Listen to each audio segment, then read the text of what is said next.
นอกจากการสนับสนุนช่องของเรานะครับผ่านการกดไลค์กดแชร์แล้วก็ Subscribe นะครับผมปัจจุบันนะครับผมช่องของเราได้เปิดช่องทางใหม่ๆนะครับผมเพื่อให้ผู้ชมนะครับผมและแฟนๆของช่องนะฮะสามารถให้การสนับสนุนช่องเล็กๆช่องนี้นะครับให้ได้ไปต่ออย่างต่อเนื่องนะครับและมั่นคงนะครับผมด้วยระบบสมาชิกนะครับผมที่ช่องเราเพิ่งเปิดขึ้นมานะฮะซึ่งทุกคนสามารถที่จะกดสมัครนะครับผมสมาชิกนะครับผมที่ปุ่มจอยนะครับผมหรือปุ่มสมัครสมาชิกนะครับผมที่มุมขวาล่างใต้คลิปนะครับผมหรือมุมขวาบนในหน้าต่างของช่องนะครับผมเพียงเดือนละ50 บาทเท่านั้นนะครับผมโดยมีสิทธิพิเศษมากมายไม่ว่าจะเป็นตราประทับแสดงระดับหลังชื่อนะครับผมเป็นรูปเรือชิปเปอร์ที่ออกมาแบบอย่างสวยงามนะครับผมพร้อมกับอีโมจินะครับเป็นรุ่นพี่แฮมชิปเปอร์นะครับผมสุดน่ารักนะครับซึ่งใช้ในการพูดคุยนะครับผมในช่องคอมเมนต์พร้อมสิทธิพิเศษต่างๆมากมายที่กำลังจะตามมาในอนาคตนะครับผมอีกอย่างหนึ่งคือทั้งการชมคลิปแบบ Exclusive นะครับก่อนใครนะครับผมหรือ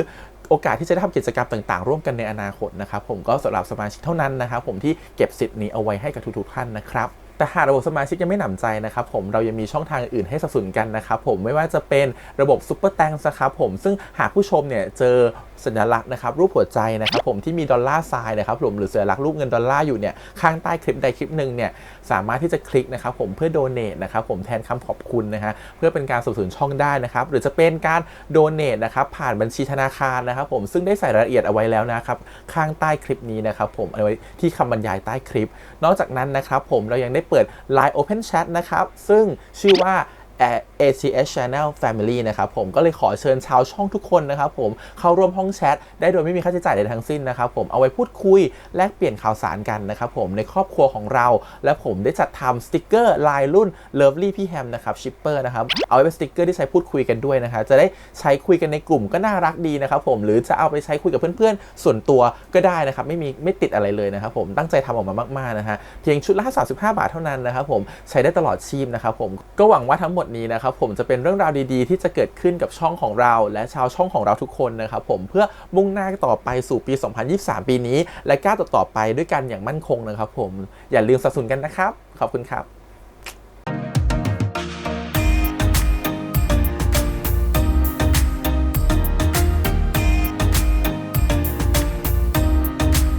สวัสดีครับยินดีต้อนรับสู่ช่อง ATS Channel นะครับกับพบแขกทางการ reaction นะครับผมวันนี้กับพี่แฮมนะครับกับการ reaction ซีรีส์เรื่อง Step by Step นะครับผมค่อยๆรักนะครับผม EP ที่8แล้วนะฮะ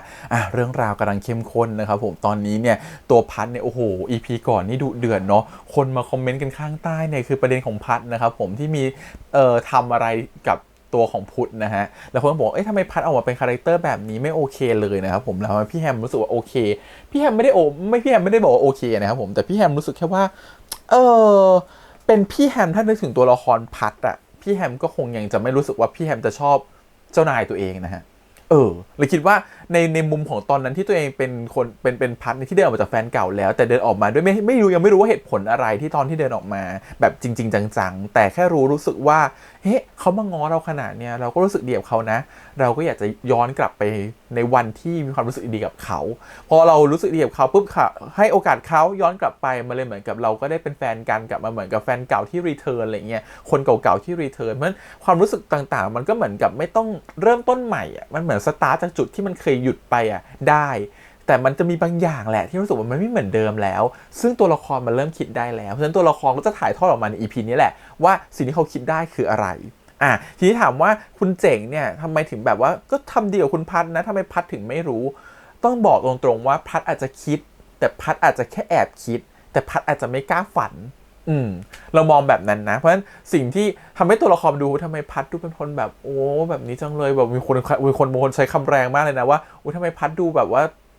แบบแต่จังอะไรอย่างเงี้ยไม่อยากใช้คำที่มันแรงนะครับผมทำไมดูเป็นคนแบบนี้จังแต่สำหรับเรารู้สึกว่ามันก็เป็นปกตินะมันอาจจะดูชีวิตจริงจนเร็วเกินไปมากกว่ามันรู้สึกว่าเฮ้ยมันโมเมนต์ของความจิ้นมันเลยหายไปหรือโมเมนต์ของความรู้สึกว่าที่มันดูสดใสหรือสว่างกว่านี้มันเลยดูดรอปลงไปนะครับผมเขาใช้ด้านที่เหมือนกับว่าเป็นด้านยังไงดีอาจจะเรียกว่าเป็นด้านมืดของคนหรือด้านดาร์กไซด์ของคนก็ได้แต่สำหรับเรานะที่เราดูดวงคนมาเยอะๆเรารู้สึกว่าเป็นปกติมากเลยมันมีคนแบบนี้เยอะมากก็เลยคิดว่ามันแบบปกติไงโอเคงั้นเดี๋ยวมาดูกันต่อ EP 8ดีกว่าว่าตกลงเขาจะอธิบายตัวละครอย่างพัดยังไงว่าทำไมพัดถึงชัดแบบนี้และพัดจะมีเหตุผลยังไงในการที่จะ ไปต่อกับคุณเจ๋งต่อแล้วเขาทำไมรู้สึกเขาเริ่มรู้สึกกับคุณเจ๋งหรือยังแล้วเขาจะออกจากพุทธยังไงเขาจะรู้สึกยังไงกันแน่เดี๋ยวมาดูต่อกัน EP นี้นะครับแต่ก่อนอื่นเลยขอบคุณก่อนนะครับผมทาง D-Hub ทาง Just Up นะครับผมแล้วก็ทาง VTV ที่ AI Generation ได้นะครับไปดูกันเลยครับผมกับค่อยๆรัก Step by Step EP ที่8ครับผมแล้วก็อย่าลืมฝากไว้ด้วยนะครับผมใครที่อยากดูเต็มๆเรื่องนะครับไปดูได้ที่ VTV นะครับผมเพราะว่าที่เราดูตอนนี้มันไม่เต็มนะครับผมมันหายไปครึ่งหนึ่งมากกว่าครึ่งแน่นอนนะครับผมที่คนได้ดูกันอยู่ตอนนี้เพราะว่าฉบับอันคัดมันยาวมากแนะนำให้ไปดูใน VTV ต่อแล้วกันนะครับโอเคเดี๋ยวไปดูกันเลยครับผมกับค่อยๆรัก Step by Step EP ที่8ไปเลยพัดพร้อมให้คำตอบแล้วนะครับพี่รักพัดนะชิงบอกก่อนเลยนะพี่พูดขี้โกงอ่ะอย่าพูดแบบนี้นะกลัวคำตอบที่มันจะไม่สมหวังเลยชิงบอกก่อนก็พี่จริงทางนี่พี่อยากให้พัดรู้ว่าไม่ว่าจะเป็นยังไงพี่ก็จะไม่เปลี่ยนไปเขาเรียกว่าสร้างเงื่อนไขให้ดูกดดันพัดพูดได้ยังอ่ะ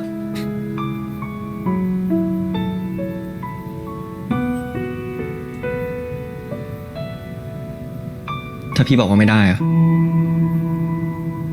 มันรู้คำตอบอยู่แล้วว่าพี่ว่าพี่รู้คำตอบของพัดอยู่แล้วล่ะ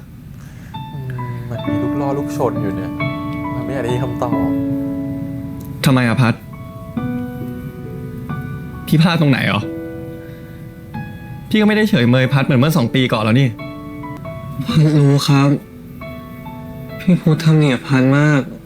แต่พัดก็ไม่รู้ว่าพัดรู้สึกยังไงอะแต่ที่แน่ๆพัดไม่ได้รู้สึกกับพี่พูดแบบตอนนั้นแล้วอะโอเค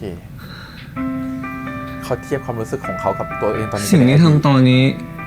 ก็ทดแทนสิ่งที่ทำตอนนั้นไม่ได้เหมือนกันเป็นแบบนี้เองเนาะพอจะมีทางไหนที่พี่จะทำให้พัดเปลี่ยนใจได้บ้างไหมอะ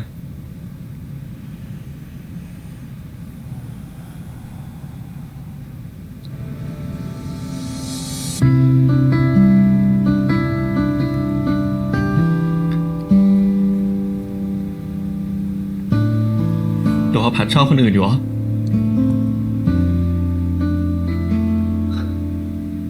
ไม่มีครับมันก็ไม่ใช่อย่างที่พี่พุทธคิดแน่ๆ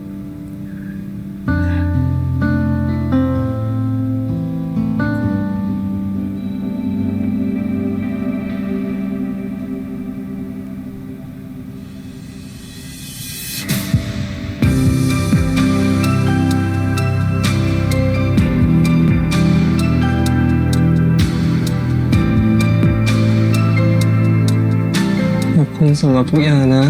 พุทธ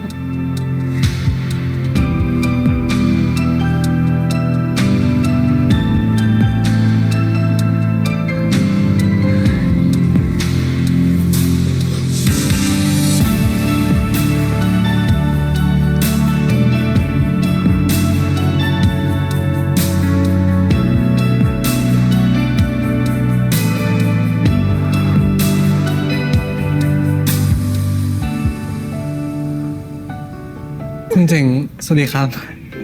สวัสดีครับวันนี้คุณเจ๋งหล่ออ่ะเลยอ่ะขอบคุณนะครับ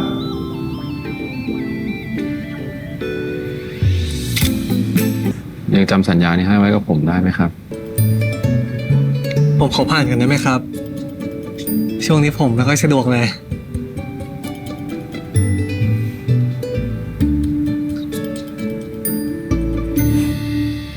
โอเคเริ่มเลยลองดูทำงานไม่มีสมาธิครับเป็นไงมั่ง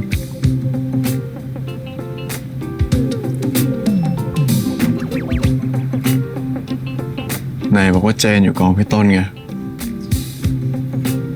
คือพี่น็อตให้เรามาช่วยกองจ้าแทน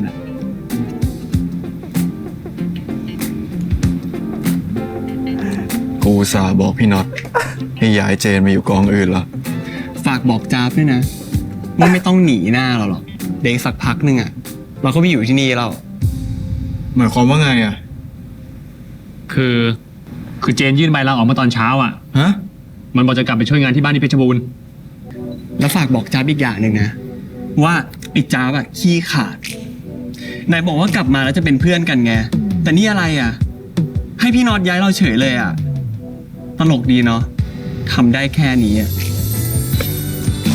เฮ้ย คุณเจ๋งกับพัดนี่ ดูเป็นเจ้านายลูกน้องที่สนิทกันดีนะครับ หมายความว่ายังไงครับ มีความห่วงก้างอยู่ ผมไม่รู้ว่าคุณพูดเรื่องอะไรอะ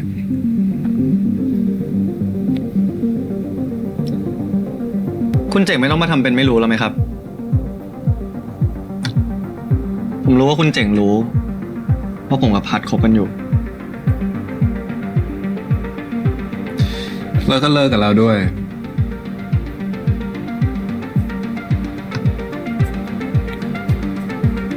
แต่พัดเขาลืมผมไม่ได้หรอกครับ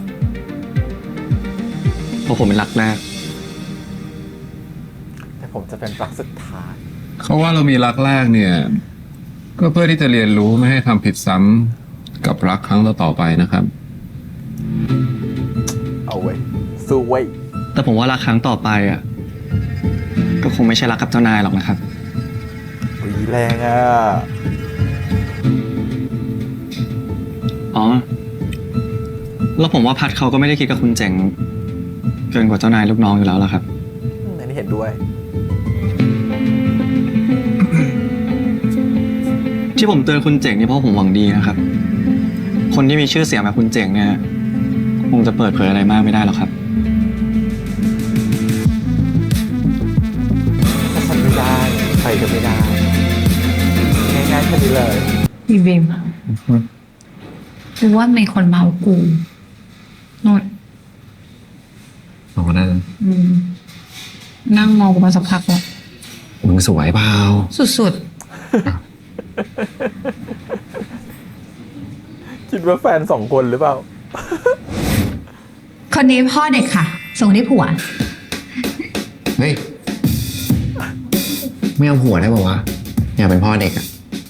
กูอยากให้ลูกกูหน้าเหมือนอีพัดอะไม่อยากเลยหน้าเหมือนมึง ทำไม หน้ากูทำไมหึ กูอยากให้ลูกกูอะหน้าตาแบบนี้หล่อแบบจิ้มลิ้ม หน้าตาน่ารัก ไม่ได้หล่อแบบคุ้มเข้มเหมือนมึง หรอ ใช่ไหมน้องพัด อีพัด ฮะ เหม่ออะไร กูว่านะแฮะส่งมันเข้าไปตรวจด้วยดีกว่า กูว่าอาการมันน่าจะหนัก กูว่าหน้าเป็นหมาหงอยแบบเนี้ยทะเลาะกับไอ้พุทธชัวร์ เราเลิกคุยกันแล้วครับ เฮ้ย เดี๋ยวนายพัดไอ้เชี่ยไม่กี่รอบแล้ววะ กูนึกว่าครั้งนี้แม่งจะจริงจังอะ ไม่ต้องดีลงานกันแหละกูแคนเซิล เฮ้ย กูแคนเซิลเลย ขึ้นใจเย็นใจเย็นใจเย็นเพื่อน มึงท้องอยู่ใจเย็น มาทำน้องกูเจ็บนะ เออ เป็นคนอยากหยุดเองครับ เออ กูว่า ก็ดีกว่ายื้อกันไปกันมาน่ะ ไม่รู้แหละ เดี๋ยวตรวจเสร็จ กูเลี้ยงเหล้าเอง ดีแล้วที่มึงอยู่กับพวกกูตอนเนี้ย ให้มันกลับห้องไปเถอะ ให้มันไปทบทวนตัวเองบ้าง ใช่ ตอนนี้พัดอยากอยู่คนเดียวมากกว่า นี่พัดก็เพิ่งจะแคนเซิลนัดคุณเจ๋งไปเหมือนกันอะ นัดอะไรวะ เออ นี่มึงแคนเซิลนัดงานเจ้านายเพียงเพราะมึงอกหักได้ด้วยเหรออีพัท โอ้โห สุดยอด ไม่ใช่งานเจ๊นัดนอกรอบอะคือเวลาอาหารช่วยคุณเจ๋งหาไอเดียปรับปรุงร้านเนี่ยครับ มึงนอกรอบอีก เอ้า ก็พัดจะได้มีเวลาทบทวนตัวเองไง แล้วคุณเจ๋งเขาเป็นคนชวนมึงออกไปว่างั้นเถอะ อืม อ๋อ มีพี่ลูก ที่สุดในโลก โอเค เราเขาไม่จริงไงเราเขาเดียวาเป็นเรื่องงาน นี่พัดทำถูกแล้วใช่ไหมอะ ว่าแต่มึงอะอยู่กับกูสองคนบ่อยๆแบบนี้เนี่ย ไม่กลัวคนเขาเข้าใจผิดหรอวะว่า เป็นคู่เกย์กับกูอะ กูต้องชินแล้วไหมฮะ หรือว่ามึงหวั่นไหวกับกูวะ มึงก็รีบหาแฟนดิวะ เดี๋ยวแม่ยกมึงก็มาเล่นงานกูหรอก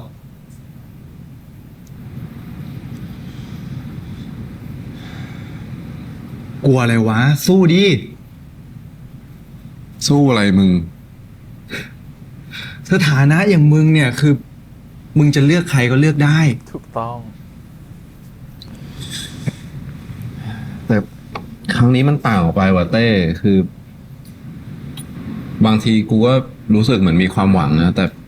บางครั้งมันก็ห่างไกลเหลือเกินนะคือกูคิดว่ากูมีความหวังแล้ว แต่สายตาเขาอะเต้คือ มันไม่เคยมองกูแบบเดียวกับที่กูมองเขาเลยว่ะ ถ้างั้นมึงก็ ปัญหาเดียวกันเลย ทำให้เขารู้ไปเลย ว่ามึงอะชอบเขา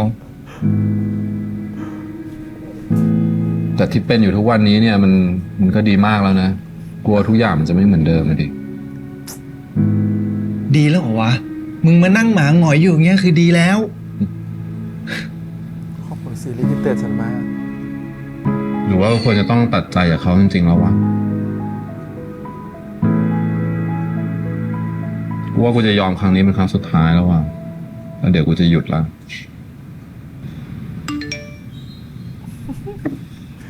ทุกครั้งที่เราบอกว่าจะหยุดนะ มันจะมีเมสเซจมาแบบตลอด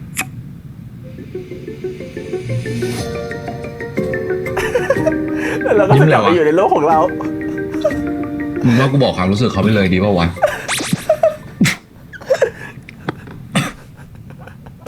อะไรของมึงเนี่ย เมื่อกี้มึงยังนั่งหมาจ่อยอยู่เลย แล้วมึงบอกว่าเขาคงไม่ได้คิดอะไรกับกูแบบที่กูคิดหรอก ถ้าเขาไม่ชอบเขาคงไม่ตกลงไปเที่ยวกับกูป่าวะแต่ถ้าเขาไปด้วยเนี่ย ก็แสดงว่าเขาต้องรู้สึกดีด้วย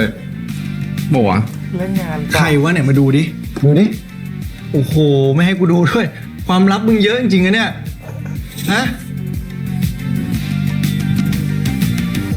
ไม่ใช่ว่าเขาเนี่ยคิดว่ามันคืองานหรือว่า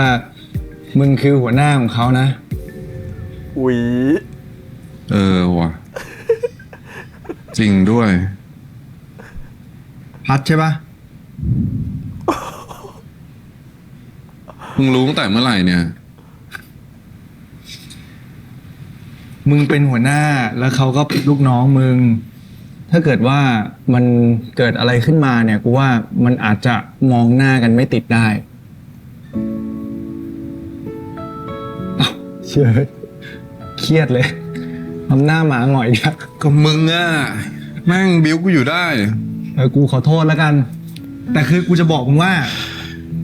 กูอยากให้มึงอะทำตามความรู้สึกของมึง มึงรู้สึกยังไง มึงทำแบบนั้นเลยเพื่อน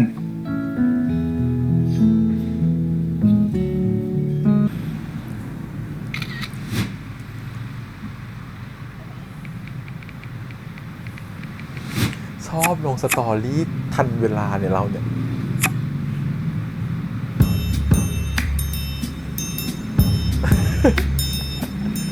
มาถึงเร็วจังอ่ะ คนข้างรัก คุณเจ๋ง คุณเจ๋งครับ ครับสวัสดีครับ คุณเจ๋งมาเร็วจังครับ อ๋อ พอดีผมกลัวหลงทางอะครับ ก็เลยมาก่อน พอยังชั่วครับ พันนึกว่าพันมาเร็วแล้วซะอีก เชิญนั่งครับ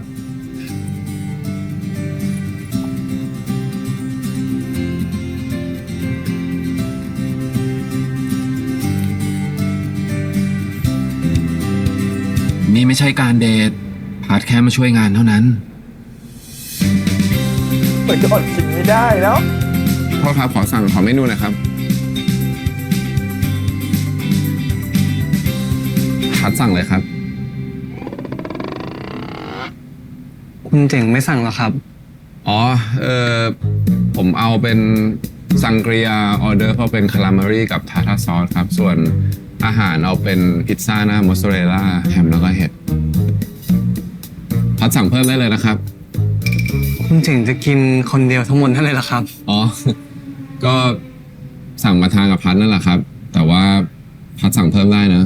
อ๋อ งั้นเท่านี้ก่อนก็ได้ครับ เดี๋ยวเรามีไปต่อร้านอื่นนะครับ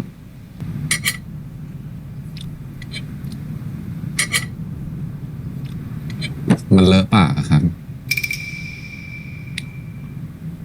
มันเลอะครับ ใช่ครับ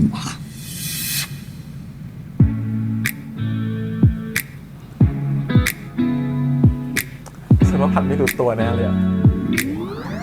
ทำไม ไม่ถึง เฮ้ย ดูทำเป็นแฟนกันเกินไปเปล่าวะ นี่ครับ อ๋อขอบคุณครับ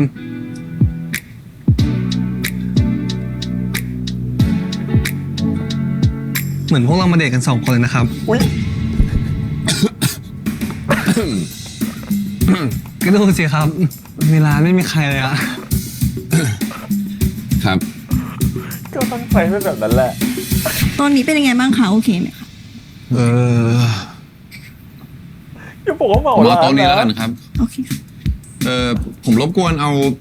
ดอกไม้อะไรมาตั้งตรงโต๊ะฝั่งนี้ แล้วก็ฝั่งนู้นให้หน่อยได้ไหมครับ แล้วก็ถ้ามีแจกันก็เอามาตั้งตรงกลางให้หน่อย นี้ออกไปให้หมดเลยแล้วกัน ผมเหมาโซนนี้หมดเลยแล้วกันครับ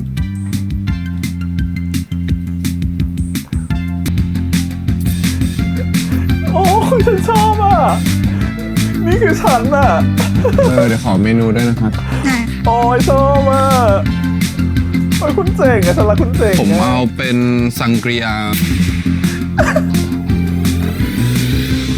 หรือว่าพวกเราโทรชวนพี่โชนมาดีไหมครับ ผมว่าอย่าดีกว่าครับ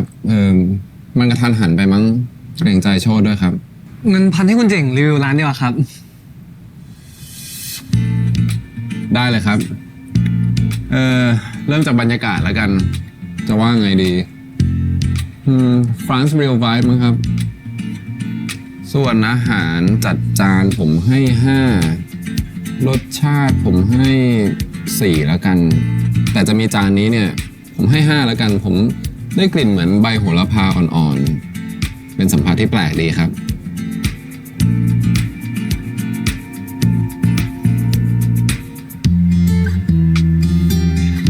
ผมจริงจังนะครับเนี่ย ขอโทษครับ ผมลืมไปเลยว่ากำลังคุยกับหัวหน้าเชฟอยู่ ละเอียดดีครับ เอางี้แล้วกันครับ เพื่อเป็นไปตามคอนเซปต์ที่พัดเสนอ วันนี้เนี่ยผมอยากให้พัดเป็นตัวของตัวเอง ไม่ต้องมองว่าผมเป็นหัวหน้า ให้มองว่าผมเป็นเพื่อนที่มาเที่ยวด้วยกันวันหนึ่งตกลงไหมครับ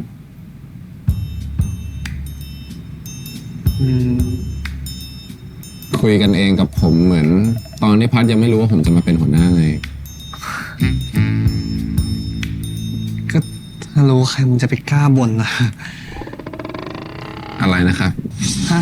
อะไรนะครับอ๋อไม่มีอะไรครับ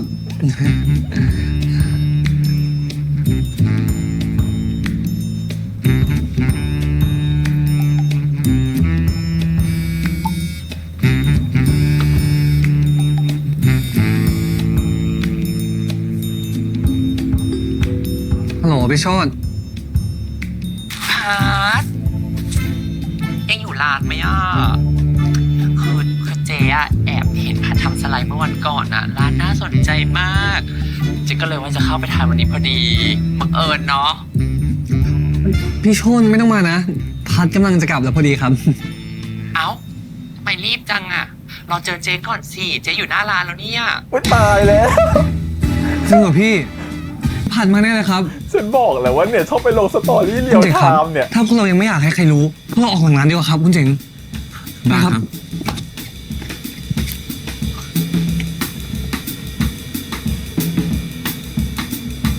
เฮ้ยอีพัด อ้าวเจ๊มาเร็วจังอะมากับใครอะ โอ้เจอก็ดีละนั่งไหนเนี่ยเจ๊นั่งด้วยสิ ว้าแย่จังเลยอะพัดกำลังจะกลับแล้วพอดีเลยอะ แหมทรงเนี้ยมากับผู้ชายแน่ อยากคิดว่าเจไม่รู้ ๆก็ได้ปล่อยผ่านก็ได้ เพราะว่าเจ๊หิวอ่ะ เปล่านะเจ๊พัดมากับเพื่อน นี่ อย่ามาโกหกไอเด็กเป็นเล็ก พัดก็รู้นิสัยเจ๊อะเจ๊ไม่ปากโป้งหรอก อันนี้เป็นคุณเจ๋ง งั้น อะ เดี๋ยวพัดกลับก่อนนะ เดี๋ยวเพื่อนรอ กลับหลังร้า ไป น ไหน ว่ะ อะประตูทางนี้ไม่ใช่หรอ อ๋อ ใช่ใช่เดี๋ยวพัดกลับก่อนนะครับ ประตูอยู่นี่ ใช่ เจอกันนะเจ๊ เจอกันครับ ด้านนี้ อ๋อ ขอบคุณครับ เจอกันนะ บ๊ายบาย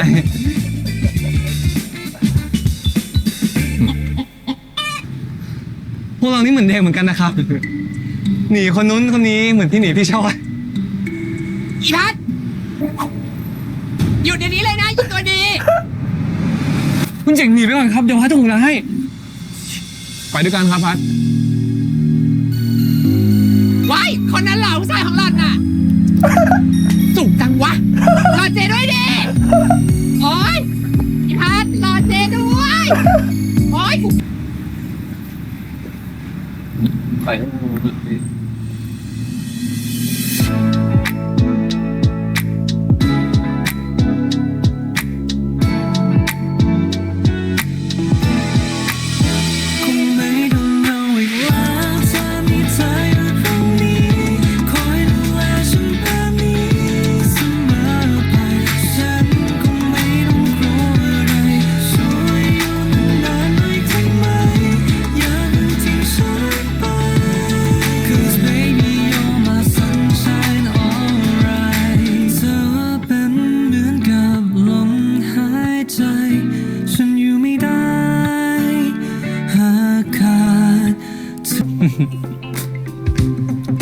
เดี๋ยวร้านนี้พัดสั่งเลยแล้วกันนะครับ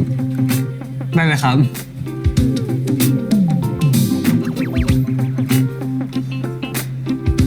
ครับ เอาเป็นโปรคู่รักแล้วกันครับ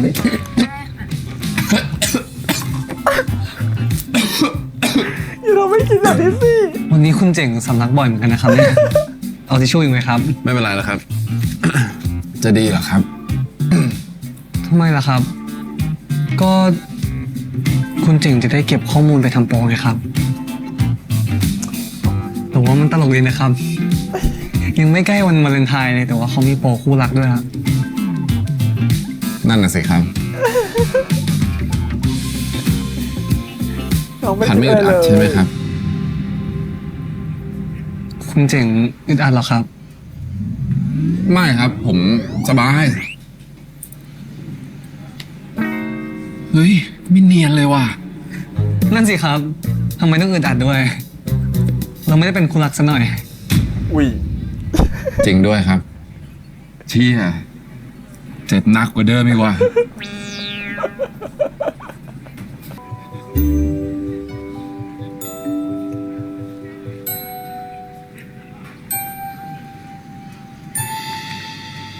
คุณเจ๋งเคยเล่นไหมครับ ไม่เคยเลยครับ แต่ผมเคยได้ยินอยู่เหมือนกัน เนี่ยครับ เป็นกิจกรรมปาจารย์ เป็นธรรมเนียมดั้งเดิมของชาวกรีกนะครับ ถูก เขาว่ากันว่า ถ้าเป็น การโยนจาน อาหารกรีกก็จะโยนจาน ให้แตกลงบนพื้น จะเป็นสัญลักษณ์ของความโชคดี เพื่อโยนสิ่งที่ไม่ต้องการออกไปจากชีวิตขอบคุณครับงั้นเรามาลองเล่นกันไหมครับ ได้ครับ นี่ครับ เลือกสีอะไร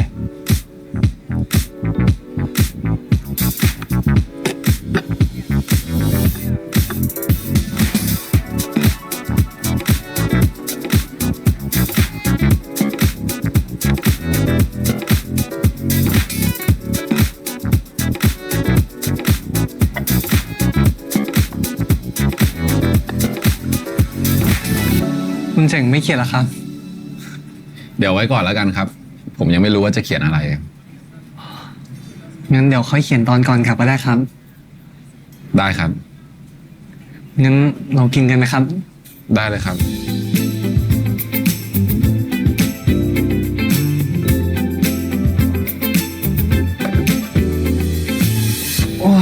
โคตรอิ่มเลยครับคุณเจ๋ง คุณเจ๋งอิ่มไหมครับ เราเริ่ม อี เบาก เหมือน แล้ว กันครับ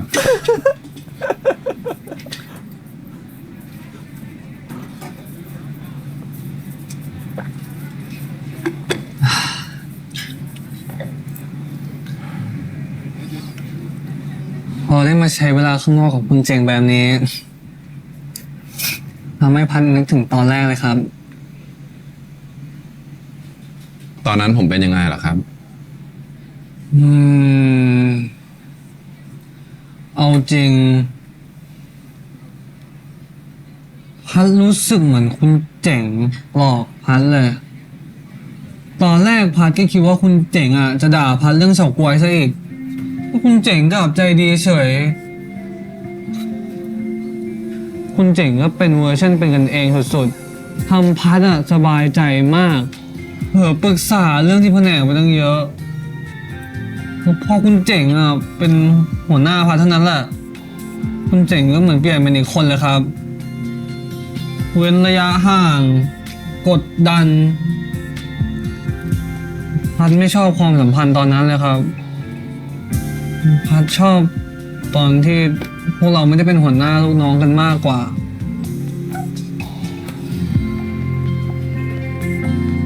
เป็นแฟนกันไหมล่ะครับ ผมก็ประทับใจพัดนะครับ ที่พูดกับผมตรงๆนะแล้วก็เรื่องที่พัดคอยจัดการหลังบ้านกับทีมให้ด้วยอะ ผมเองก็ประทับใจในตัวคุณเจ๋งเหมือนกันครับ โดยเฉพาะวันนี้ หรือว่านี่คือโอกาสสารภาพรักของเราหรือเปล่าวะ ชอบความคิดในหัว พัดครับ ผมมีเรื่องจะสารภาพครับ โอ้โหขี้โกงอ่ะ ขนาดเหวอยังหล่อเลยอ่ะ ไม่เห็นหล่อเลยครับ คุณเจ๋ง ไม่เอา พัดถ่ายคืนเลย โอ้คุณเจ๋ง ลบเลย ไม่ลบครับ น่ารักได้ออกผมว่า คุณเจ๋งเปิดแอร์ดรอปนะครับ เดี๋ยวพัดส่งรูปให้ ได้ครับ พัดได้เห็นรูปตอนที่เราออกกองฟอร์ดที่บ้านเจเขาส่งมาให้หรือยังนะครับ เดี๋ยวผมส่งให้เอาไหม ส่งไปแล้วนะครับ ได้แล้วครับ พัดได้ของผมยัง อุ๊ยเธอส่งรูปเธอไม่ดูเลยเจ๋ง โอ้โหเธอจะส่งรูปพุทธไปทำไมอ่ะ พัดโอเคไหมครับ พัดอยากดื่มครับ พอก่อนดีกว่าครับ ผมว่าพัดดื่มเยอะเกินไปแล้ว มันพัดขอตัวไปเข้าห้องน้ำนะครับ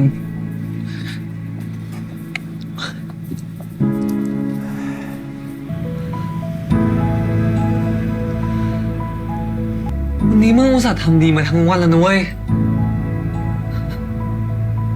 มึงจะมาพังคนลูกไม่กี่ลูกไม่ได้นะ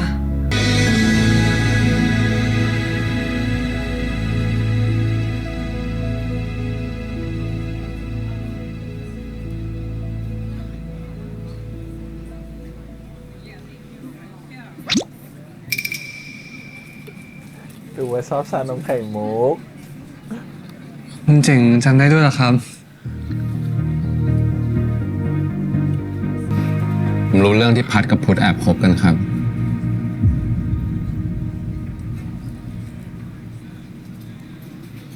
ผมเป็นห่วงพัดนะครับ ไม่อยากให้พัดเก็บเอาไว้คนเดียวอะถ้าพัดมีอะไรก็มาระบายกับผมได้ตลอดนะครับ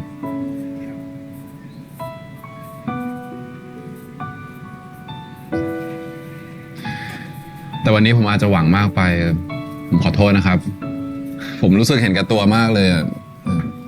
ที่ชวนพัดออกมาเที่ยววันนี้ โดยที่ไม่รู้เลยว่าพัดกำลังเศร้าแล้วก็ไม่พร้อมที่จะออกมา ผมแค่อยากให้พัดได้รู้ว่า ผมชอบพัดมากนะครับ แล้วก็ขอโอกาสให้ผมได้ดูแลพัดเถอะครับ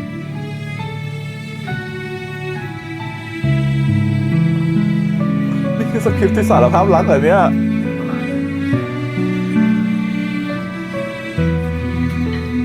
คุณเจ๋ง ฝันเหรอ คุณเจ๋ง ไม่ได้พูด คุณเจ๋ง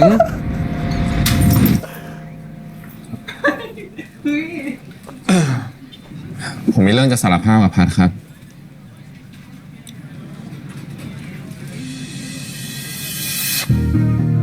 อ่ะ มันต้องแล้วแหละ เรื่องอะไรเหรอครับ รีบกินนะครับ เดี๋ยวร้านเขาจับได้ครับ ว่าผมแอบสั่งมา ได้เลยครับ คุณเจ๋งปาจานไปแล้วเหรอครับ นักงานมากวาดไปแล้วครับ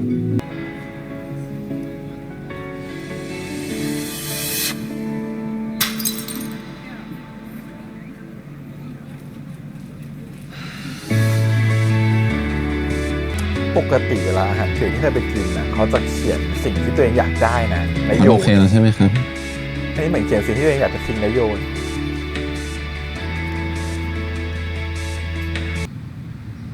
เจอกันที่ทำงานวันจันทร์นะครับ คุณเจ๋ง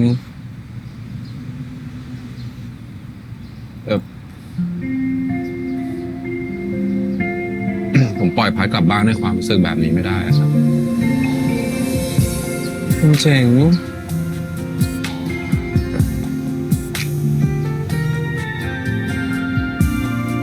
ความจริงเนี่ยผมก็มีร้านลับที่ผมอยากจะพาพัดไปเหมือนกันนะครับ พันเหนื่อยพันอยากกลับบ้านแล้วครับ ให้ผมไปส่งไหมครับ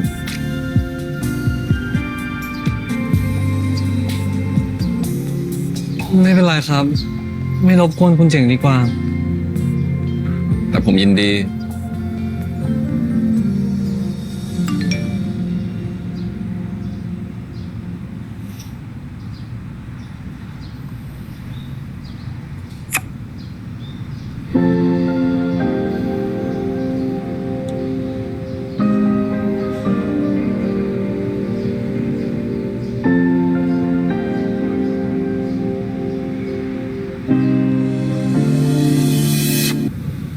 นี่คุณเจ๋ง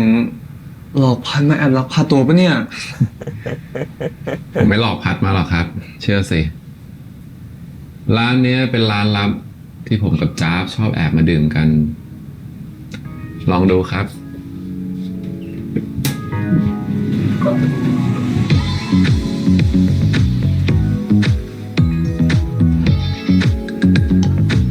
เดี๋ยวนี้ชอบทำร้านอย่างนี้กันเนาะเป็นแบบร้านแบบ เจอนะครับ ดูซุกซ้อนดูแบบว่าหาไม่เจอหายากๆอะไรเงี้ย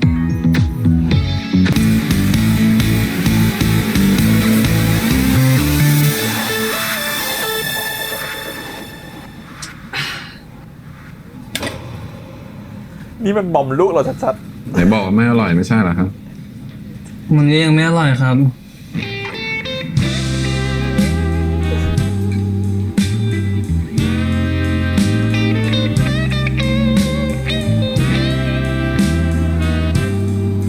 คุณเจ๋งไปเต้นกันไหมครับ เป็นไม่เป็น ไปเร็ว คุณเจ๋งไปเต้นกัน จะดีอะครับ เดี๋ยวผมสอนเอง คุณเจ๋งไปเต้นเร็ว เร็ว คุณเจ๋ง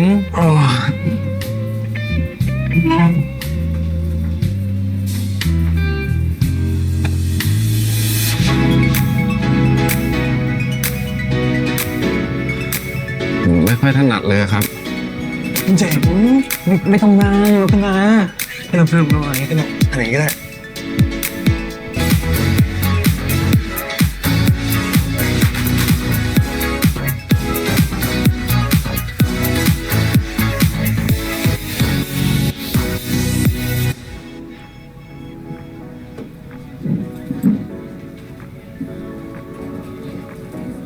อ๋อหลอกแก้วพี่ ขอไอ้เมาๆเลยนะ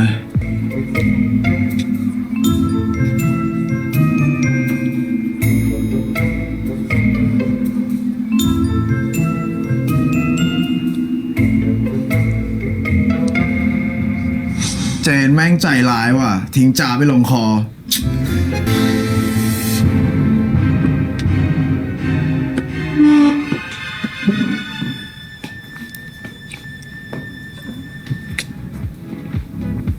อ้าวเจนก็มา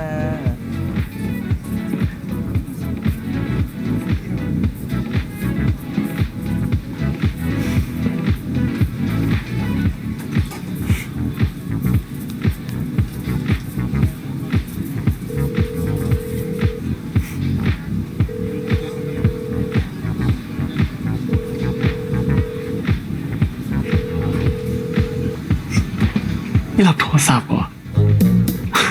จับ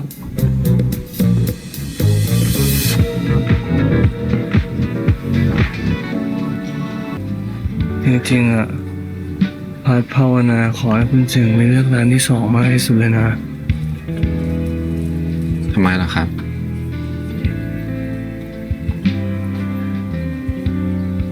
ที่จริง มันเป็นร้านที่พัดกับแฟนเก่าเคยมาด้วยกันเมื่อ2 ปีก่อนเรากำลังคุยกันเราก็สัญญาว่าเราจะไปด้วยกันอีกพัดก็เลยใส่เข้ามาในลิสต์ว่าคิดว่าร้านมันน่าจะเหมาะกับบ้านคุณเจ๋งดีพัดก็ไม่คิดว่าคุณเจ๋งจะเลิกแล้วพอได้มาที่ร้านจริงๆแล้วมันก็อดคิดถึงเขาไม่ได้เลย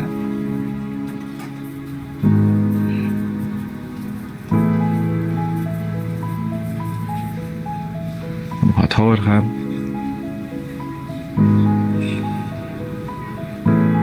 เจ๋งขอโทษทำไมมันเจ๋งไม่ได้ผิดสักหน่อยมันเจ๋งไม่รู้นี่วันนี้คุณเจ๋งขอโทษพัดเยอะไปแล้วนะครับ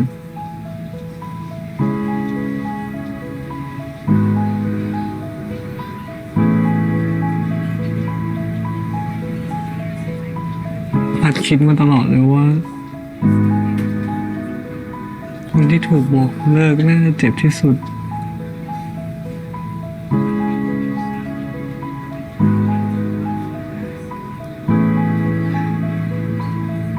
แต่พัดก็เพิ่งได้มารู้วันนี้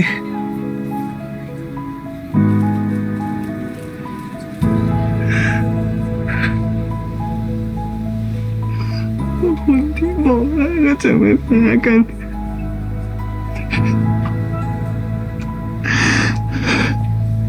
ไม่ใช่เวลาที่เจ๋งจะเข้าไปบอกชอบจริงตอนนี้พัดยังลืมพูดไม่ได้เลย เจ๋งมากนะครับที่พาพัดมาวันนี้ถ้าพัดอยู่คนเดียวเดี๋ยวพัดก็คิดมากอีกผมรู้สึกดีมากจริงๆนะครับเป็นไปได้พัดก็อยากจะตอบแทนอะไรให้คุณเจ๋งได้บ้าง จริงๆตลอดหลายวันมาเนี้ยผมมักจะคิดถึงพัดนะเฝ้ารอโอกาสที่จะได้สารภาพแล้วก็ขอพัดเป็นแฟน คุณเจ๋ง ผ พู ม ดแบบ ไม่ นี้ รู้ เลยเหร มา อ ก่อนเลยว่า พัดกำลังแกล้งฝืนอยู่ ตอนนี้มันไม่ได้สำคัญแล้วครับ ว่าผมจะได้เป็นแฟนกับพัดหรือเปล่าว่าแค่อย่างน้อยผมได้เป็นพื้นที่ปลอดภัยให้กับพัดคอยเยียวยาพัดแค่นี้พัดก็ตอบแทนผมแล้วครับผมจะไม่ทำอะไรแล้วครับผมสัญญา น้องหลับไปแล้วแหละ พัด ห้องน้ำพัดไปห้องน้ำก่อนครับ เดี๋ยวผมไปเป็นเพื่อนครับ ไม่ต้องตามมาครับ เดี๋ยวผมรอตรงนี้นะครับ เอาไม่มีตัวละครมาเพิ่ม Hey Hey Jay Hey Aaron yeah it's me oh wow I didn't expect to see you here didn't expect to see you here either What are you doing here I'm just hanging out with my friends Hey Yeah long time huh yeah คนโอเคปะเนี่ย โอเค โอ้ยผมยังโอเค ขอบคุณนะคนแปลกหน้า คุณแสงเมื่อกี้พัดเจอคนบ้าในห้องน้ เดี๋ยวผมขอตัวก่อนนะครับ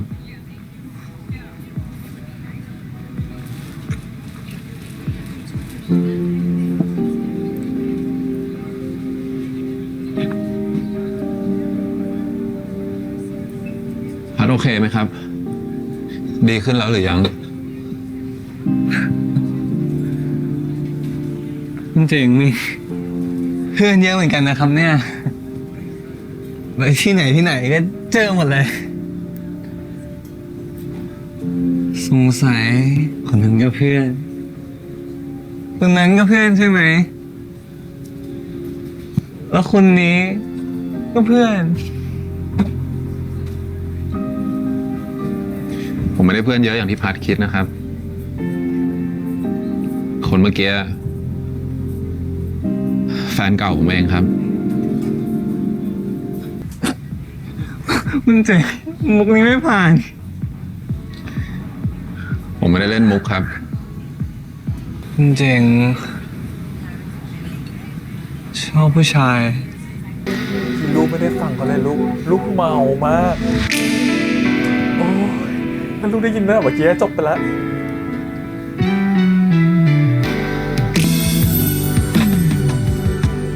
พัด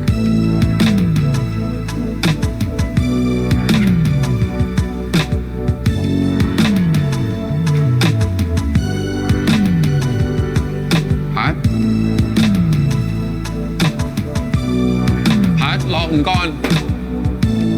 พัด พัด เป็นอะไรไหมครับ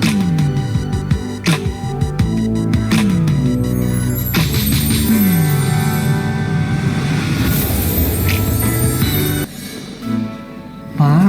ป้าท่านนี้เป็นประจำทุกปีอยู่แล้วจำไม่ได้เหรออันนี้ใกล้วันเกิดเรานะ เพื่อนที่มาส่งเมื่อคืนเนี้ยเป็นเพื่อนน้องพัดใช่ปะที่ชื่อเจ๋งอะ เห็นพัดไหมครับ เห็นว่าวันนี้ลานะคะ นี่กลับไปครั้งนี้แล้วจะกลับมาอีกทีเมื่อไหร่อ่ะ ผมขอคุยด้วยหน่อยได้ไหมครับ ผมชอบคุณ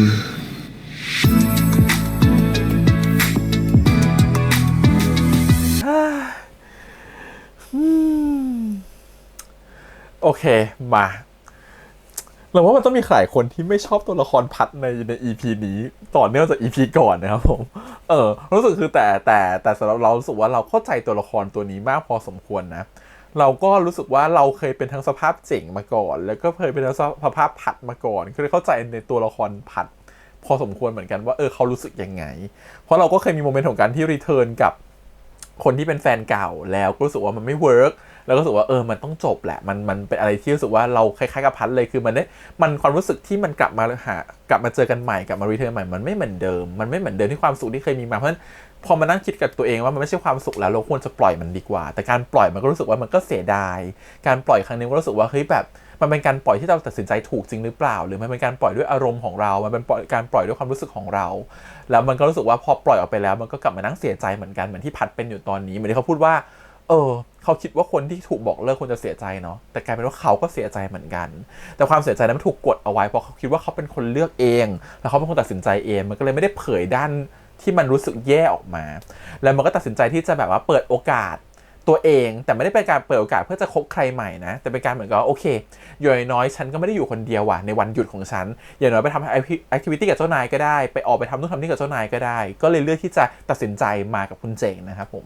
พอมากับคุณเจ๋งเนี่ยมันก็เหมือนกับทุกอย่างก็ดูแฮปปี้เนาะไปลองร้านอาหารร้านแรกไปนู่นไปนี่ด้วยกันอะไรอย่างเงี้ยแม้จะเจอพี่โชติมาขัดขวางอะไรนิดหน่อยแต่รู้สึกว่ามันก็เป็นความสุขสนานที่มันเกิดขึ้นในทั้งวันนี้นะครับผมจนไปถึงร้านที่2ซึ่งเป็นร้านที่เขาเคยคิดว่าจะมากับแฟนเก่าก็คือคุณพุทธแล้วก็ไม่ได้มาด้วยกันมันก็เลยเหมือนกับว่าไม่แปลกใจว่ามาอยู่ดีอ่ะพอมาถึงร้านนี้ปุ๊บแล้วตัวพัดเองจะรู้ว่าอ๋อที่นี่เขามีจานนะครับที่ต้องเขียนนู่นเขียนนี่คือเหมือนเขาทำการบ้านมาก่อนแล้วเพราะเขารู้ว่าร้านนี้เคยเป็นร้านที่เขาเคยจะมาตั้งใจมาตั้งนานแล้วแต่ก็ไม่ได้มาด้วยกันมันเลยเหมือนกับเขาได้รู้สึกว่าเขาอินกับร้านนี้พอสมควรแต่พอเขารู้สึกเขามาอยู่ร้านนี้มันก็ทำให้เขาอินไปจนเขานึกถึงแฟนเก่าขึ้นมาคือพุทธนะฮะแล้วพอได้เห็นรูปเนี่ยจะตีเจ๋งเหมือนกันนะส่งรูปไปเนี่ยไม่ได้สกรีนก่อนเลยแล้วพอส่งรูปตัวของพุทธไปเนี่ยมันทำให้ตัวของแบบพัดเขาก็ได้คิดเนาะตัวนี้อาจจะเป็นแบบเป็นเรื่องนึงที่รู้สึกว่ามันไม่ค่อยมีเหตุผลเท่าไหร่นะฮะในมุมของเรานะเรารู้สึกว่า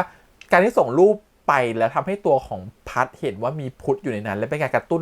เป็นการกระตุ้นความคิดของพัดขึ้นมาถ้าเป็นเราเป็นเจ๋งมันจะไม่ส่งแต่เรารู้สึกว่าการที่เรื่องให้ทำแบบนี้ให้เหมือนกับเจ๋งเผลอส่งรูปตัวของพุทธไปเนี่ยทั้งที่รู้อยู่แล้วว่าเขาแอบชอบกันแล้วรู้อยู่แล้วว่าเขาเพิ่งจะเลิกกันเนี่ย การที่ส่งไปแบบเนี้ยมันแสดงให้เห็นว่า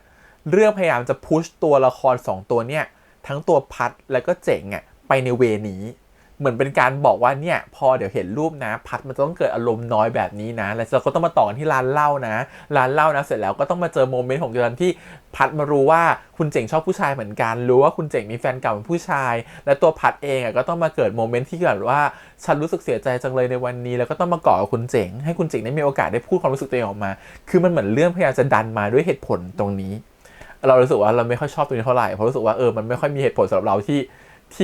เราเป็นเจ๋งเราคงจะไม่ส่งรูปแบบนั้นไปอะไรเงี้ยแต่ในเมื่อมันเป็นแบบนั้นพอเขาส่งรูปไปตัวพัดเห็นรูปนะครับผมก็รู้สึกว่ามันยังคิดถึงตัวพุทธอยู่เลยแล้วก็อยากจะรีบกลับบ้านบอกวันนี้มันเหนื่อยมากแล้วสุดท้ายตัวเจ๋งก็ลากตัวพัดไปที่ร้านลับนะครับเป็นบาร์ลับเพื่อไปกินดริงก์แบบค็อกเทลกันแล้วก็ไปเต้นรำนะครับผมแล้วก็เป็นช่วงจังหวะที่พัดเขาได้ระบายความรู้สึกออกมาว่าจริงๆแล้วตัวเขารู้สึกยังไงนะครับผมว่าเขารู้สึกเจ็บมากๆที่เขารู้สึกว่าเขาบอกเลิกพุทธไปขณะเดียวกันเนี่ยเขาก็รู้สึกขอบคุณตัวเจ๋งเหมือนกันที่อย่างน้อยวันเนี้ยในวันหยุดเขาไม่ฟุ้งซ่านเพราะมีเจ๋งอยู่ข้างๆเขาแต่ตัวเจ๋งก็เหมือนกับว่าโอเคไม่เป็นไรฉันพร้อมอยู่ข้างๆเธออยู่แล้วแต่พัดก็รู้สึกว่าโอเคฉันควรจะหาอะไรตอบแทนคุณเจ๋งนะในการที่คุณเจ๋งมาอยู่ข้างๆเราแบบนี้ในขณะที่คุณเจ๋งมันไม่ต้องการการตอบแทนเลยแค่พัดอยู่ข้างๆมันก็มีความสุขมากแล้วเลยบอกเขาเลยเผลอพูดออกไปว่าไม่เป็นไรแค่วันนี้พัดมาอยู่ข้างๆมันก็เป็นเซฟโซนที่ดีเขาแล้วการที่เขารู้สึกดีกับพัดนะรู้สึกชอบพัดนะแต่พัดเหมือนจะไม่ได้ยินเนาะพัดเขาเมาก่อนแบบกำลังมึนๆกลุ่มๆอยู่ก็เลยไม่ได้สนใจอะไรแล้วก็ไปอ้วกแทนกลับมาถึงได้รู้ว่าคุณเจ๋งชอบผู้ชายโดยที่ไม่ประโยคที่คุณเจ๋งพูดมันแบบมันแบงค์ไปแล้วมันไม่ได้ยินนะถ้าได้ยินอาจจะดีกว่านี้ก็ได้อะไรเงี้ยแต่ตอนที่พอรู้ว่าคุณเจ๋งชอบผู้ชายคุณละพัดเดินหนีความรู้สึกคือพัดเขารู้สึกแย่อยู่ในวันนี้แล้วอีกอย่างหนึ่งคือเขาไม่ได้พร้อมรับความรู้สึกว่าจะมีใครมารู้สึกดีกับเขาตอนนี้และพอเขาอยู่ในสภาพที่รู้ตัวว่าคุณเจ๋งชอบผู้ชายขึ้นมาสิ่งหนึ่งที่เขาคิดได้ทันทีคือหรือว่าตัวเขาไปทำให้คนหนึ่งชอบแล้วและตัวเขาไปดันให้คือถ้าเขาคิดเขาอาจจะเขาไม่รู้เขาคิดได้ขนาดไหนนะแต่สำหรับเราตีความนะแล้วเราคิดว่าเขาน่าจะคิดว่าเฮ้ยคุณเจ๋งชอบผู้ชายแล้วคุณเจ๋งชวนเราออกมาหรือคุณเจ๋งอยากจะคุยกับเราหรือเปล่าหรือคุณเจ๋งชอบเราหรือเปล่าหรือเราไปอ่อยคุณเจ๋งหรือเปล่าหรือเราไปเผลอทำอะไรไม่ดีกับคุณเจ๋งหรือเปล่าเพราะว่าสิ่งที่เขาทำมันก็เหมือนการอ่อยคุณเจ๋งประมาณนึงเนาะเขารู้สึกแย่กับตัวเองแล้วก็เดินหนีออกมาเราว่านั่นคือส่วนหนึ่งที่ตัวพัดเขาเป็นนะแล้วเขาก็เดินหนีออกมาแต่ยังไม่มันอาจจะไม่ใช่ความรู้สึกทั้งหมดเดี๋ยวต้องรอดูทีหน้าก่อนว่าจริงๆเขาคิดอะไรเขาถึงเดินออกมานะครับผมยังไม่อาจตัดสินตัวละครลงไปก่อนแต่คิดว่าคงต้องมีเหตุผลทีนี้เนี่ยฝั่งของเจ๋งเนี่ยเป็นฝั่งที่เราก็เคยเจอเหตุการณ์แบบนี้เหมือนกันไม่ต้องเคยเจอหรอกปัจจุบันนี้ก็เป็นเหตุการณ์เดียวกับเจ๋งเดะนะครับผมตอนนี้ก็มีโมเมนต์แบบเจ๋งเลยแล้วก็เข้าใจความเป็นเจ๋งเหมือนกันที่ความรู้สึกคื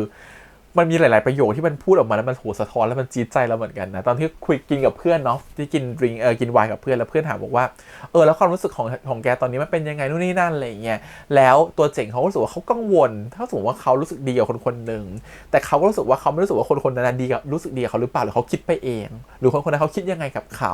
ขาไม่สามารถจะคาดเดาคนนี้ได้เลยแล้วยิ่งเป็นคนที่เขาจริงจังเหมือนที่เพื่อนบอกเจ๋งสเตตัสของแกจีบได้ทุกคนเว้ยแกหุ่นดีแกบ้านรวยแกมีฐานะที่ดีแกมีทุกอย่างที่พร้อมแกไปเลือกใครก็ได้เว้ยแต่พอเวลาถึงให้เรามีอะไรพร้อมต่างๆนานาเท่าไหร่นะเวลาเรารู้สึกชอบใครมากๆครับผมมันจะมีความอ่อนไหวจนรู้สึกว่าเราอ่อนแอจนรู้สึกว่าเราหมดความมั่นใจในตัวเองยิ่งเป็นคนที่รู้สึกว่าเราชอบมากๆยิ่งเป็นคนที่รู้สึกว่าเราเข้าถึงเขายากมากๆเป็นคนรู้สึกว่าเราประทับใจแต่เขารู้สึกเขาไม่ชอบเราเลยมันทำให้ตัวเราเซลฟ์เอสติมต่ำลงนะฮะซึ่งเราเข้าใจมากๆเพราะมันเกิดเหตุการณ์นี้กับเราอยู่เหมือนกันมันเหมือนเราตัวพี่เองก็รู้สึกว่าเฮ้ยฉันชอบใครก็ได้เว้ยฉันพร้อมหลายๆอย่างมากเลยฉันเลือกใครก็ได้ฉันอยากจะแบบจีบใครก็ได้ฉันรู้สึกว่าฉันชอบคนนั้นก็ได้แต่พอมันเจอคนที่เราชอบมาจริงๆจนรู้สึกว่าเรารู้สึกดีกับเขาจริงๆมันเหมือนเราจะประหม่าไปหมดเลยเราจะรู้สึกกังวลว่าจะทำนั่นดีไหมวะจะทำนี่ดีไหมวะจะทำอันนั้นดีไหมวะจนความมั่นใจตัวเองของเราต่ำลงไปเลยมันแบบควบไปเลยจนเราไม่รู้จะทำตัวยังไงดีมันทำตัวไม่ถูกครับผมแล้วมันรู้สึกว่ามันก็เกรงไปหมดจนอาจจะเผลอประโยคอะไรแบบที่เจ๋งพูดออกมาว่าสงสัยเนี่ยจะเจอกันครั้งนี้คงเป็นครั้งสุดท้ายแหละเราคงต้องบอกเขาแหละแต่ถ้าสมมติว่าเขาบอกไปแล้วเขาไม่ชอบเราคงต้องปล่อยแล้วแหละมันจะเป็นความคิดอะไรแบบนี้ครับเพราะรู้สึกคือเหมือนกับแบบเราก็แสดงความรู้สึกของเราไปหมดแล้วนะถ้าเขาไม่รับรู้ยังไงดีวะสายตาที่เรามองเขาโคตรจริงใจเลยแต่เขามองเรากลับมามันช่างว่างเปล่า มันเป็นความรู้สึกคล้ายๆกันแล้วความรู้สึกของเรามันจะมีความท้อแท้ได้ง่ายมากขณะที่เพื่อนมองเข้ามามันจะเหมือนกับแบบมึงท้อแท้อะไรอยู่ขอบคุณเหมือนกันที่ตัวละครเพื่อนคนนี้เตือนสติเราเหมือนกันว่ามึงจะท้อแท้อะไรมึงดีขนาดนี้แล้วมึงต้องกลับมามั่นใจตัวเองเว้ยแล้วทำออกไปให้ดีที่สุดทำตามความรู้สึกตัวเองดีที่สุด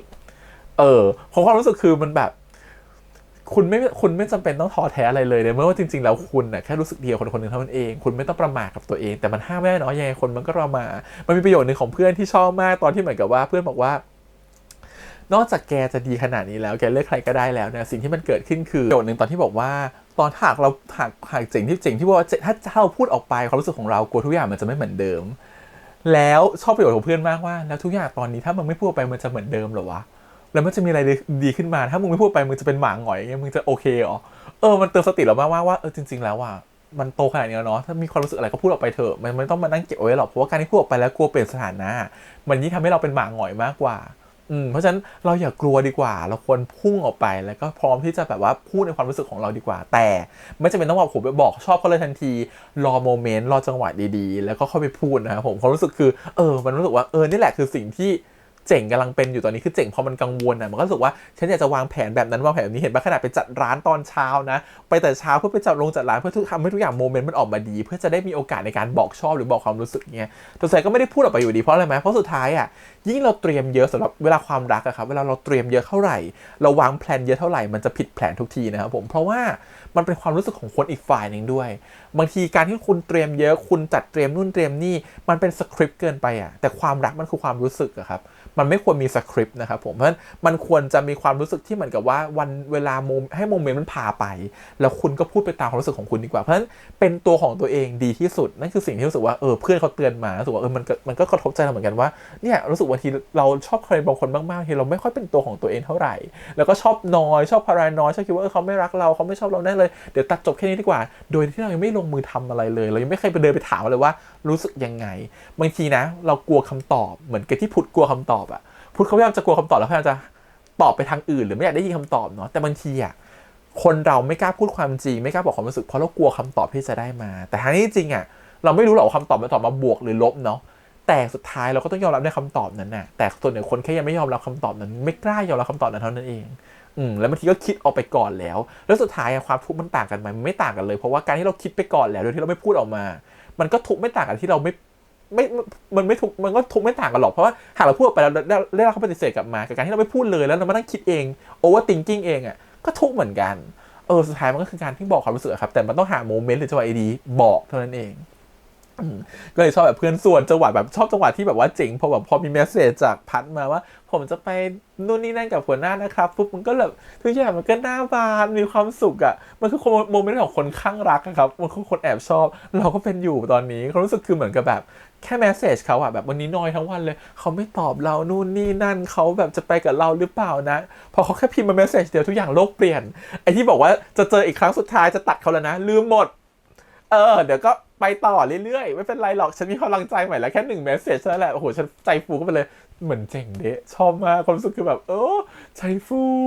นู่นนี่นั่นอะไรเงี้ยคือแบบเตรียมแผนอะไรได้เป็นเรื่องเป็นราวเนาะก็นั่นแหละคือเขารู้สึกคือคนมันข้างรักเวลามันพารานอยก็จะพารานอยเป็นนู่นนี่นั่นเนาะโดยลืมคิดว่าจริงๆแล้วว่าเราก็ยังตัดความรู้สึกแบบนี้ไม่ได้หรอกเราก็ยังชอบเขาอยู่เราแค่ต้องการรู้เฉยๆว่าเขาชอบเราหรือเปล่าแต่ไม่รู้จะหาโมเมนต์ไหนดีที่จะบอกเขาหรือบอกความรู้สึกของเราออกไปและยิ่งเพื่อนมาตอกย้ำว่ามึงเป็นเจ้านายลูกน้องเนาะมันก็ยิ่งยากเข้าไปใหญ่เพราะด้วยกรอบที่มันมีจุดอ่อนเยอะคือคุณเจ๋งถ้าไม่มีจุดอ่อนเลยนะแต่จุดอ่อนอย่างเดียวคือภาพลักษณ์ของเขาแล้วเขาต้องพิสูจน์ให้พ่อเขาเห็นเนาะและการที่เขามารักลูกน้องตัวเองแบบนี้ในบริษัทที่เจนกรุ๊ปที่เขาต้องบริหารแทนต่อจากพ่อเขาเนี่ยภาพลักษณ์ขององค์กรจะเป็นยังไงในเมื่อเจ้านายกินลูกน้องตัวเองมั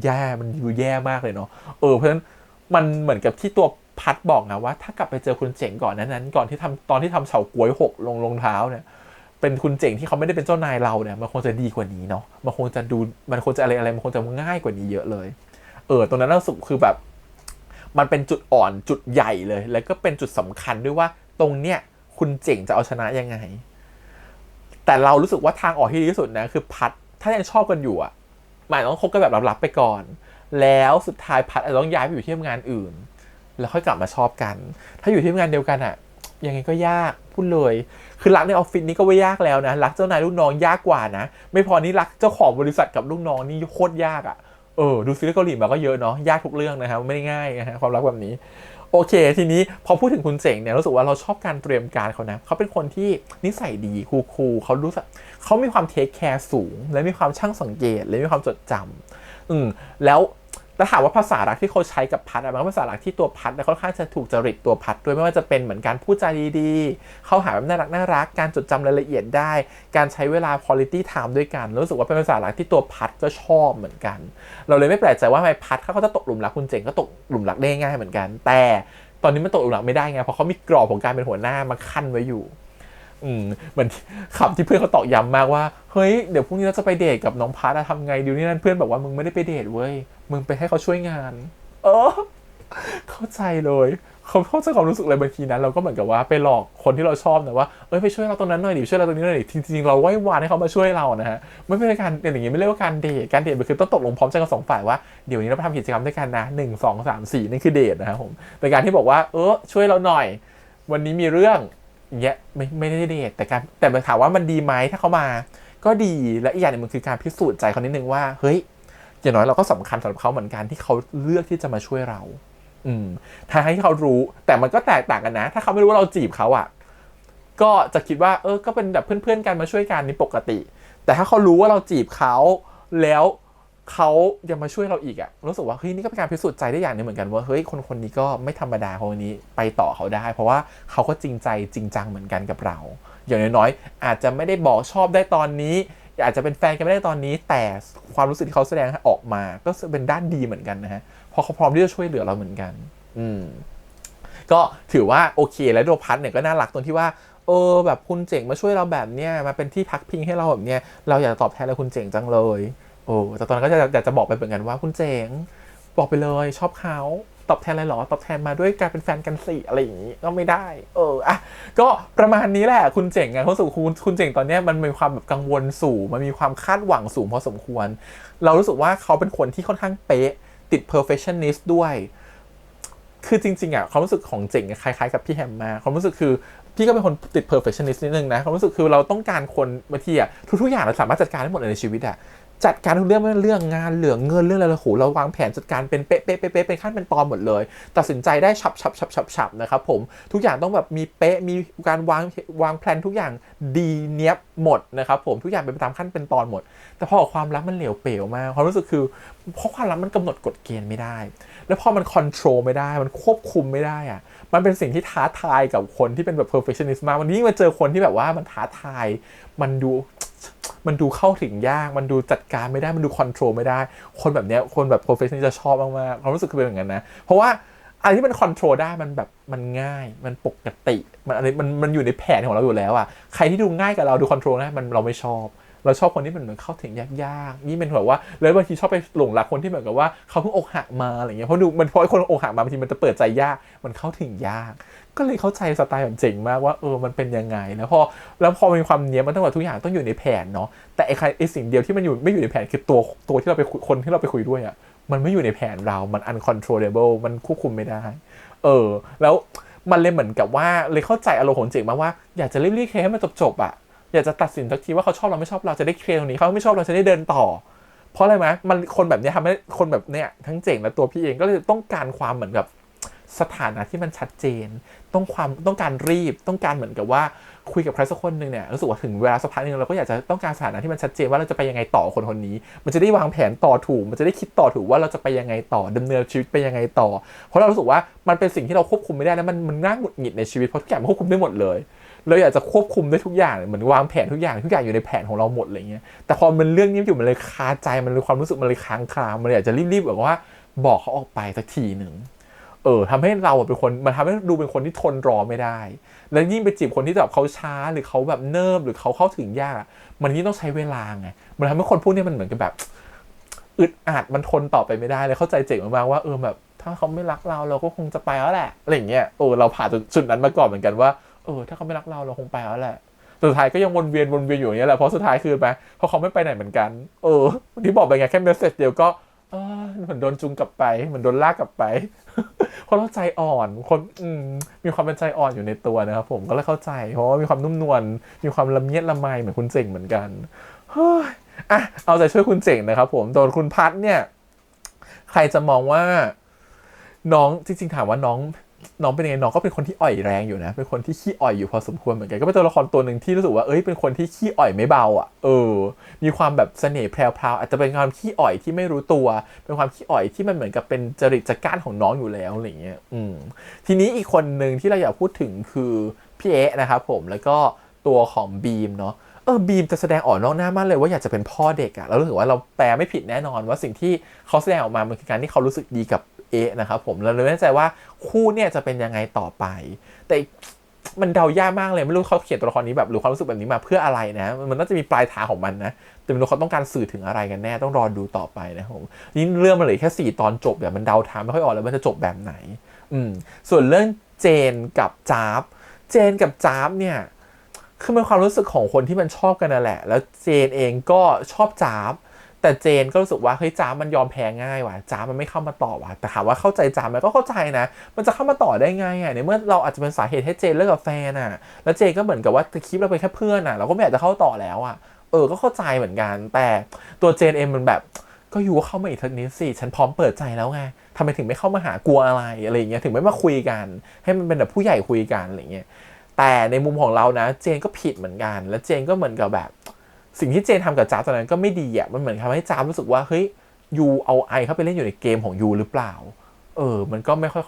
โอเคเหมือนกันสิ่งที่ควรจะทำคือเจนไม่ควรจะวิ่งหนีถ้าเจนจะชอบจ๊าบจริงหรืออยากจะคีย์ความสัมพันธ์กับจ๊าบจริงก็ควรคุยกับจ๊าบตรงๆแล้วก็บอกอธิบายให้จ๊าบฟังว่าความรู้สึกของเจนตอนนั้นเป็นยังไงแต่สิ่งที่เจนพูดมันเหมือนเป็นการที่สร้างภาพอยู่ให้ตัวเองดูดีอยู่หรือเป็นการพูดในแบบที่ตัวเองไม่ใช่ความรู้สึกแท้จริงของตัวเองเป็นการกลบความรู้สึกของตัวเองซึ่งมันทำให้ตัวจ๊าบเองไม่ได้คำตอบที่ต้องการมันก็เลยเป็นแบบนี้เลยก็ต้องวนเวียนกันแต่ส่วนอีกคนนึงคืออารอนนี่มาได้ยังไงแฟนเก่าเนี่ยเปิดตัวละครลับอีกแล้วนะน้องกรีนเนาะเข้ามานะฮะแล้วก็เป็นตัวละครลับแบบนี้นะฮะก็เลยดูสิว่าตัวละครลับตัวนี้จะอยู่ไปยาวหรือเปล่าหรือจะมาแค่ EP นี้ EP เดียวต้องรอดูต่อไปเหมือนกันโอเค EP หน้าจะเข้มข้นขึ้นนะครับผมความสัมพันธ์มันเริ่มจะเหมือนกับว่าจะมีคนนึงบอกชอบอีกคนนึงแล้วอีกคนนึงจะรู้แล้วว่าอีกคนนึงชอบเขาความสัมพันธ์จะเป็นยังไงต่อไปรู้สึกว่าถ้าตัวของพัดเองถ้าเจนบอกชอบพัดก็ชอบคุณเจนนะเพราะรู้สึกว่าคุณเจนก็เป็นคนที่อบอุ่นพอสมควรแต่มันจะมีความเป็นลูกดองหัวหน้าอยู่นี่แหละที่ตัวพัดเองจะคิดเยอะและไปต่อไม่ได้ตรงเนี้ยจะแก้ยังไงรอดูเหมือนกันโอเคครับวันนี้ประมาณนี้ขอบคุณอีกครั้งนะครับผมฝากกดไลค์กดแชร์กด subscribe ติดตามที่ทาง YouTube Instagram Twitter แล้วก็ Facebook นะครับวันนี้สนุกสนานมากเดี๋ยวเจอกันใหม่ในสัปดาห์หน้าวันนี้พี่แฮมไปก่อนนะครับบ๊ายบายครับ